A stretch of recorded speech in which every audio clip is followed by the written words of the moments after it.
Para abordar el tema de la relación entre la ciencia, la filosofía y la ética, hemos sumado hoy a nuestra mesa al filósofo y físico argentino, habitualmente residente en Canadá, Mario Bunge.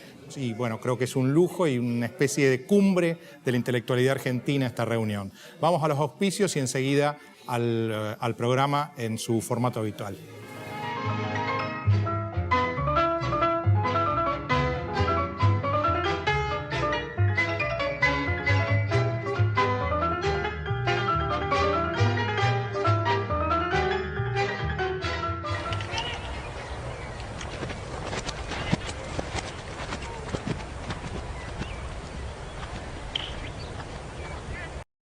Créditos hipotecarios del Banco Ciudad. 20 años cuota fija y los últimos 3 años de regalo. Y ahora, si compras en la zona sur de la ciudad de Buenos Aires, te bonificamos la tasa en 4 puntos. Informate 0822 20 400, www.bancociudad.com.ar o en cualquiera de nuestras sucursales. Banco Ciudad. Te quiere ver crecer.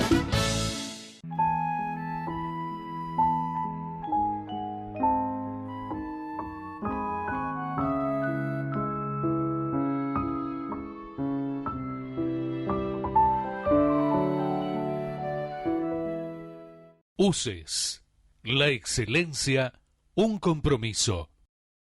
www.uces.edu.ar. Juan José, te invito a introducir al doctor Bunge en esta charla. La filosofía y la ciencia han estado en los comienzos de la antigüedad clásica y durante muchos siglos han estado fusionadas. Las ciencias era una rama de la filosofía en Aristóteles. Yo diría que alrededor del siglo XVI las ciencias naturales se autonomizan, se independizan. Y en el siglo XIX se independiza a su vez de la filosofía las ciencias humanas. Y todavía en el siglo XX las ciencias humanas se dividen en una serie de subciencias o de subdivisiones, entre las cuales está la ciencia política, que uno a veces no sabe bien cuáles son los límites precisos que puede haber entre sociología y ciencias políticas, pero está ahí. El problema es que las relaciones actuales por supuesto, admitimos la autonomía de todas las ciencias, pero las relaciones entre ciencia y filosofía dejan de ser armoniosas, son más vale conflictivas en los tiempos modernos, porque hay toda una rama de la filosofía que es anticientífica. Las filosofías que podemos llamar en conjunto irracionalistas, que surgen en el siglo XIX con el romanticismo y en el siglo XX con una serie de filosofías irracionalistas, entre otras, basadas fundamentalmente en dos filósofos que son los padres fundadores del irracionalismo moderno, que serían Nietzsche y Heidegger. Entre otras, por ejemplo, el llamado postestructuralismo o posmodernidad.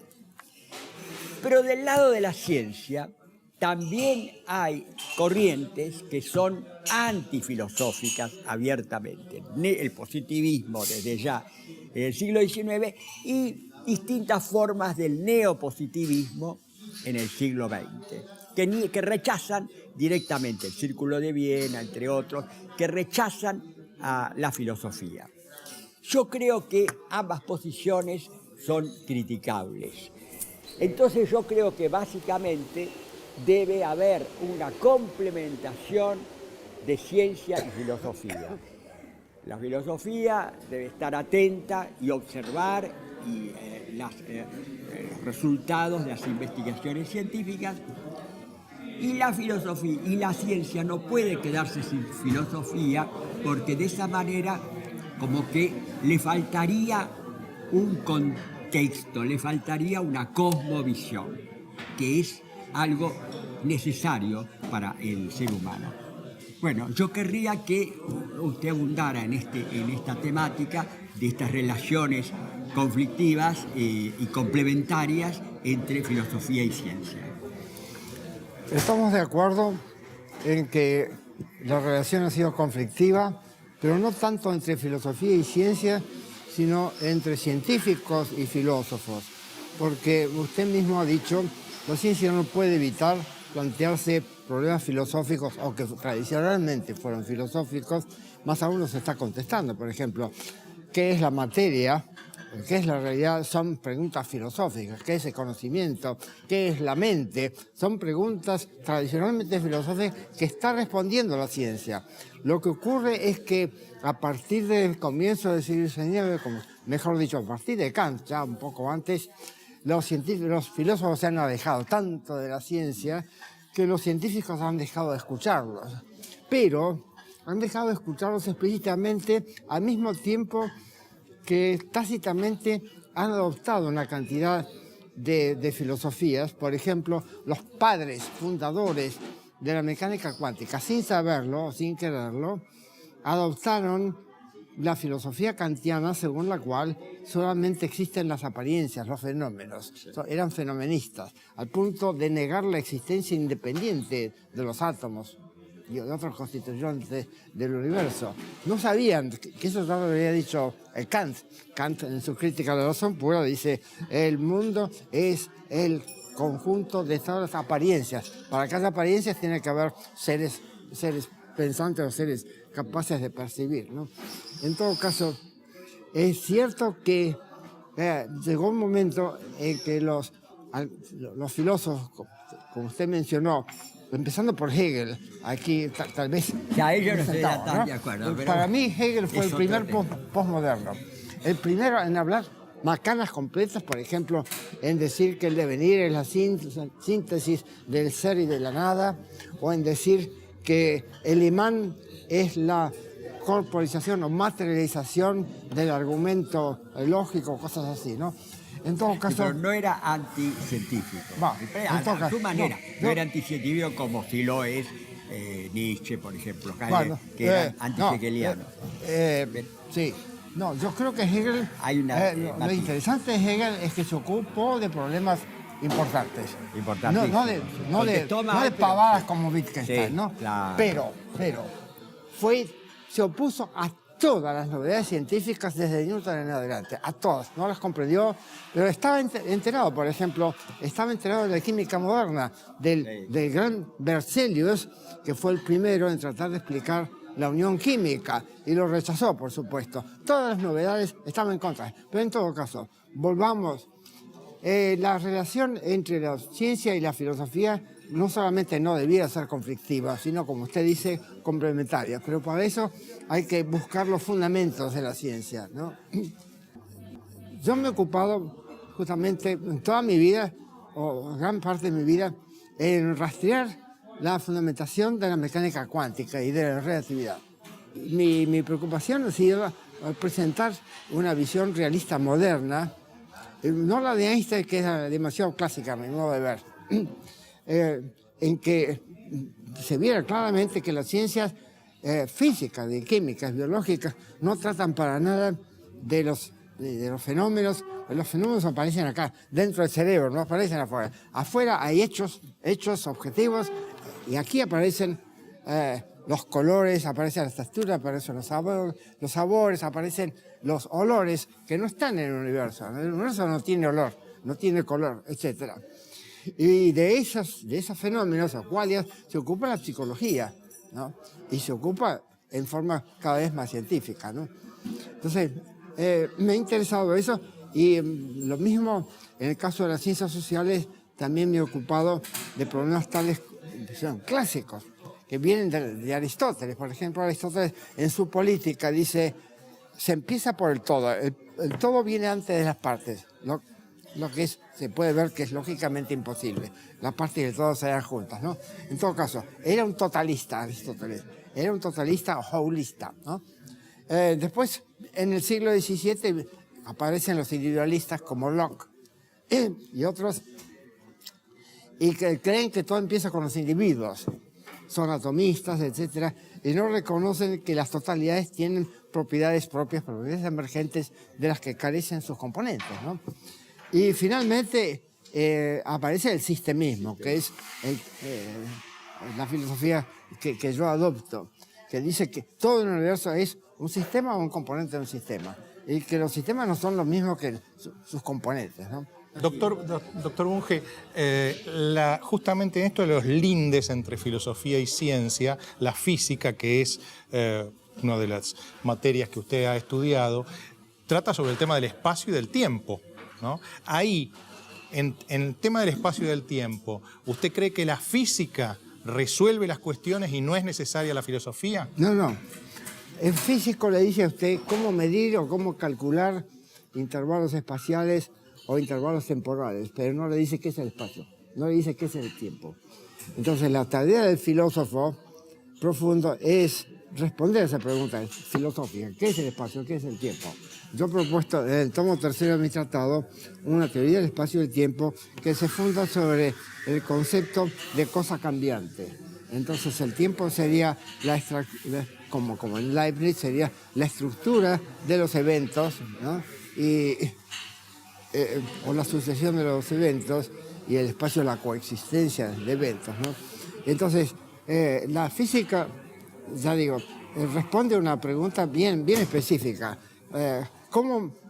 ¿Qué distancia hay entre el Sol y la Tierra? ¿O cómo medir tal distancia? Etcétera. Son dos preguntas diferentes, ¿no? Están ligadas. En cambio, la filosofía debe responder: ¿pero qué es el espacio? Por ejemplo, ¿qué ocurriría si de pronto desaparecieran todas las cosas? Newton diría: quedan el espacio y el tiempo. Para Aristóteles eso es falso. Aristóteles tenía una visión, lo mismo Epicuro, lo mismo Leibniz, lo mismo Marx, una visión, la visión más profunda, más correcta. Sin cosas no hay espacio ni tiempo. Sin cosas no hay espacio, sin eventos no hay tiempo, ¿no? Entonces, ¿usted prefiere pensar que el tiempo y el espacio son infinitos hacia adelante y hacia atrás y en todas las direcciones? Del tiempo, sin duda alguna. Del espacio es casi seguro. Según la cosmología actual, el espacio, el universo es infinito. Ahora, si esto fuera así, la teoría del Big Bang, ¿qué sentido tendría? Es buena pregunta. Sí. Una respuesta posible sería que fue un acontecimiento local, relativamente local. Es la respuesta que yo prefiero. Pero no hay consenso. ¿Qué quiere decir? No, un acontecimiento local. No, quiere decir que ocurrió en una parte del universo, pero no en todo. Ajá. Que el universo no estaba antes del Big Bang concentrado sería. Ya que hubo muchos Big Bang o el único, pero dentro de un universo. Obviamente hubo algo. Si hubo explosión, hubo algo que explotó, ¿no? Algo previo al Big Bang. Bueno, hoy se tiende a aceptar eso, pero por supuesto no quedó rastro. El archivo explotó, el archivo desapareció. Sí. Entonces, lo único que queda sigue siendo son un misterio, fósiles, entonces. ¿no? Sigue siendo un misterio. Claro. El origen del universo. No es un misterio, sino un problema no resuelto. Yo prefiero, porque el misterio, por definición, es un problema irresoluble, ¿no? Sí, claro. ¿Cuál sería el pensador que está más cerca de una interpretación adecuada del origen del universo? No sé, yo creo que la cosmología siempre ha estado en estado de crisis, y aunque los cosmólogos actuales están muy satisfechos, yo creo que muchísimas preguntas no resueltas. Por ejemplo, hay muchos cosmólogos que creen en el pluriverso, creen que hay no solamente un universo, que hay 10 elevado a los 500 universos, y todos ellos desconectados entre sí. ¿Cómo saben? Si están desconectados entre sí, ¿cómo se puede saber que hay otros universos? Imposible. Y en este contexto, doctor Bunge, ¿cuál sería la función de la religión, si es que alguna tiene? La religión, como ya lo dijo Aristóteles y Machiavelli, tiene una función social, control social. Eso no es la política. Ahí dice la política. El príncipe, el dirigente político, aun cuando no crea en la religión del Estado, tiene que simular que cree, porque la creencia en la religión va a reforzar su poder. Uno de los puntos más llamativos de su cosmovisión, doctor Bunge, uno de los puntos que ha sido siempre en donde usted ha tenido una posición muy virulenta, ha sido contra el psicoanálisis, al cual lo equipara a la parapsicología y a los macaneos más estrepitosos. ¿Por qué es esa actitud tan violenta, podríamos decir, contra el psicoanálisis? Mire, yo hablo contra el psicoanálisis aquí porque todavía hay gente que vive en el siglo pasado que cree en el psicoanálisis, pero en Canadá o en Estados Unidos yo hablaría con los muertos, porque ya el psicoanálisis murió a fines de los años 80, no, 70, ¿no? Se descubrió que hay otras maneras de tratar a los enfermos mentales, que son mucho más eficaces, ¿no? Y que no son negocios, y que están sometidos a control. La tarea del psicoanalista no la controla nadie, la tarea del médico, del psiquiatra, los controlan los hospitales, etc. Es diferente. Además ellos publican papers en revistas, hacen experimentos, cosas que los psicoanalistas jamás han hecho, ¿no? ¿No funciona el principio de inducción en el psicoanalista? ¿No funciona en el psicoanalista el principio de inducción? No, funciona simplemente la fábula, no, para nada. Ellos no llevan estadísticas, ni les interesa. Cuando yo recién llegué a mi universidad, McGill, que ocupa el lugar 17 en el ranking, me invitaron a dar una charla en el departamento de psiquiatría. Y yo dije, yo no sé nada de psiquiatría, pero me interesa aprender, quisiera saber cómo hacen ustedes para evaluar la eficacia de sus tratamientos. Entonces se miraron entre sí, evaluar, ¿qué significa? Quiero saber si ustedes saben que los enfermos mejoran o no mejoran, llevan estadísticas, hacen follow-up cuando el enfermo, después de perder las esperanzas, se va. Ustedes lo pierden, lo siguen, lo llaman por teléfono para tratar de ubicarle, decir qué pasó. No, claro que no, de ninguna. Si mirar, no sabían qué significaba evaluar, poner a prueba una hipótesis. No tienen la menor idea, la menor idea. Ya le digo, el Canadá después cambió, la cosa cambió, ya nadie, en ningún departamento de psicología. ¿Este desprecio incluye, este desdén, este desprecio, incluye a Freud? No, por supuesto, él fue el gran culpable, él fue el iniciador, el gran macaneador. Pero le digo, el psicoanálisis pasó de moda. En ninguna universidad que yo sepa se dan cursos de psicoanálisis. En ninguna universidad, solamente en la Argentina. En la UBA, sí, en la UBA. En la UBA, todo, prácticamente todo psicoanálisis. Pero yo haría un pequeño matiz, establecería un matiz entre Freud y Lacan. Porque Freud, dentro de todo, era un hombre educado en el siglo XIX, era un humanista, ha hecho críticas de la religión que pueden ser válidas, y dejando de lado su teoría, llega a haber descripciones psicológicas que pueden prescindirse por completo de su filosofía psicoanalítica, que pueden más o menos ser válidas como pequeños, casi como novelas psicológicas, como el caso del hombre de los lobos o el caso Dora. El caso de Lacan es absolutamente... Ahí sí se puede hablar de un estafador. Yo creo que es un delirante con la habilidad como para explotar comercialmente sus delirios. Ahora, ¿ustedes dirían que el psicoanálisis no es científico porque en materia, podríamos decir, de qué hacer, de cómo el ser humano resolver sus problemas, nadie tiene la justa, nadie tiene ¿Esa sería la cuestión? No, la cuestión es esta. El psicoanálisis durante muchos años, en muchos países, en particular en Argentina, impidió el desarrollo de la psicología científica. Había habido un comienzo ya a fines del siglo XIX en Argentina, de psicología científica. Cuando llegó el vendaval psicoanalítico, barrió todo eso. ¿Y qué pasó? Se olvidaron del cerebro, se olvidaron de una de las enseñanzas de Hipócrates, y es que las funciones mentales son procesos cerebrales. Freud rechaza todo contacto, no solamente con la psicología experimental, sino también con la neurociencia, en la que había fracasado. Entonces, hoy día, pero en el mundo adelantado, donde hay ciencia de primera, la neurociencia cognitiva, o la psicología científica, es neurociencia cognitiva y social, además. Ahora, ¿no se puede caer en el peligro? Medio siglo de atraso de la psicología científica. Yo me acuerdo cuando estudié en la UBA, aún en la UBA, década del 40, 50, todavía había laboratorios de psicología. Yo he estado en laboratorios de psicología. Todo eso se barrió. Cuando viene el psicoanálisis, barrió. Un laboratorio de psicología. Ahora, lo contrario. ¿No podría incurrirse en el riesgo, en el peligro de un positivismo que llevara a una idea de una especie de paraíso químico en donde el ser humano, cuando tiene un problema, una depresión, se le da una pastillita y se supone que eso lo va a curar? Esta idea, digamos, cientificista, ¿no podría llevar a una especie de ilusión de un paraíso químico? No es cientificista, sino reduccionista. Por ejemplo, un buen psiquiatra sabe que además de la píldora, tiene que darle consejos sobre el estilo de vida, sobre cómo resolver problemas problemas de inserción en la sociedad, de interacción con otros seres humanos, para los cuales la píldora no sirve. La píldora predispone al paciente a que afronte esa manera, esos conflictos de manera más calma, más racional, etc. Pero no resuelve los problemas, por supuesto que no.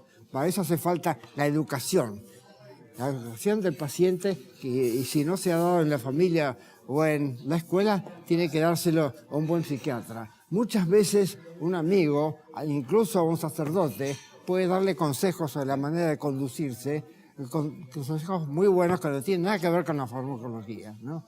Entonces hay que combinar el tratamiento químico con el tratamiento social del paciente, porque el paciente forma parte de muchos sistemas sociales y hay que aconsejarlo. Un último tema, ya que estamos en esto, y para terminar, porque ya estamos sobre el filo del programa, me parece que sería interesante abordar la cuestión de la diferencia, la distinción entre ciencia y tecnología, porque mucha gente critica, fustiga a la ciencia por la bomba atómica, por ejemplo. Aplicación que se hace. Por la aplicación de la ciencia. Me gustaría que abordaran este tema para cerrar el programa. De acuerdo, cómo no.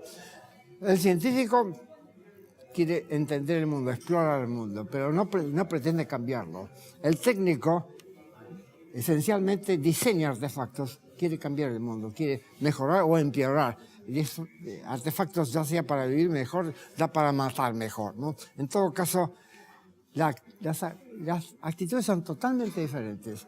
La del científico que estudia la realidad, la del técnico que pretende cambiarla. Incluso el tipo de problemas es radicalmente diferente. El científico aborda casi siempre problemas directos, problemas de causa-efecto. El técnico aborda casi siempre problemas inversos, de efecto acá. Yo quiero tal efecto. ¿Cómo hago para cazar lauchas mejor que con esta trampa? ¿Cómo hago para que las ondas que transmite la televisora lleguen a Chuquisaca y no a Mongolia? Empieza por los deseos o por las finalidades, por los efectos. A ver cuáles son las causas, cuáles son los mecanismos. Es un problema. Los técnicos creadores, los técnicos que hacen diseño de artefactos, enfrentan un problema mucho más difícil que los científicos. Yo di en la U hace muchos años, 60, un curso sobre antenas, y lo daba desde el punto de vista del físico. Dada una antena de tal forma, con tal corriente, ¿cuál es el campo electromagnético que emite? Eso no le interesa tanto al ingeniero de telecomunicaciones como este otro. ¿Cómo hago para transmitir señales de aquí a Tucumán? Ahora, el científico descubre regularidades. ¿Quién protocoliza para evitar que esas regularidades descubiertas por el científico sean utilizadas con un sentido tóxico? Bueno, ese es el ciudadano, la ciudadanía. El ciudadano tiene que opinar sobre el lugar que desempeñan las técnicas, por ejemplo, las técnicas militar, en la conducción de la sociedad del Estado. A la ciencia no hay que controlarla, a la técnica sí, porque puede ser peligrosa. Acuérdese de la famosa entrevista que concedió el ayatollah Khomeini a Oriana Fallaci, la famosa periodista italiana. Oriana Fallaci le preguntó, eminencia o no sé cómo se llaman, ¿qué piensa hacer usted con la ciencia y con la técnica? Y el ayatollah claramente le dijo, a la ciencia, a la técnica la vamos a abrazar porque es útil, a la ciencia la vamos a eliminar porque es peligrosa. una paradoja, ¿no? Dice todo lo contrario. Claro, quería tener hijos sin tener padres. La ciencia busca la verdad. La verdad siempre es positiva. La técnica, en cambio, es avalorativa, porque el ejemplo famoso es neutral. Es como el cuchillo que sirve igualmente para cortar la comida o para asesinar. Es decir, que en la ciencia no debe ser controlada ni regulada, sí la técnica. Ya que trató este tema de la Ayatollah Khomeini, vamos a hacer una última pregunta, ya una post-última sería. Uno de los filósofos irracionalistas anticientíficos, Foucault, fue un apologista de Khomeini. Son cosas que la gente no conoce. ¿Cómo debe tratar el mundo? ¿Cómo debe tratar el mundo a los intolerantes que no creen en la ciencia, como Khomeini o como algunos fundamentalistas? ¿Hay que dejarlos que hagan su camino? Depende. Si tienen poder hay que tratar de derrocarlos. Pero si no tienen poder hay que simplemente compadecerse de ellos, intentar educarlos, reeducarlos, intentarlo. Pero no, ¿derrocarlos el propio pueblo o puede haber intervenciones externas? No, las intervenciones externas son siempre desastrosas, porque el que va a intervenir en otro de los asuntos de otro país lo hace por su conveniencia. Ahora, el ADN y no por la conveniencia del imperial. El ADN probaría que somos todos ciudadanos de un mismo planeta. Estoy seguro. Si la humanidad es una. Las sociedades cambian independientemente del genoma. El genoma permanece más o menos constante y nosotros somos capaces de inventar, de construir y de destruir sistemas sociales, ¿no? Bueno, ha sido un lujo la presencia del doctor Mario Bunge en nuestro programa en Aguafiestas y bueno, el diálogo muy rico con Juan José. Le agradecemos mucho, doctor. Muchas gracias. A ustedes por las preguntas interesantes.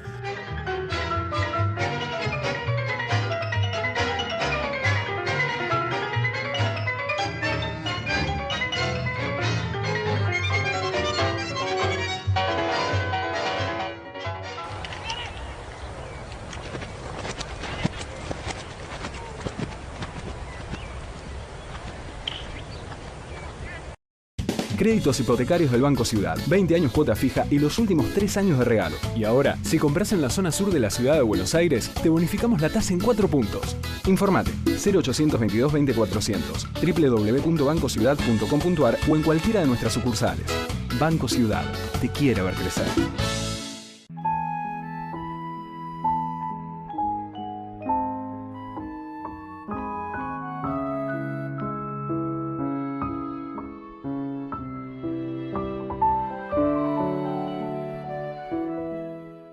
UCES, la excelencia, un compromiso.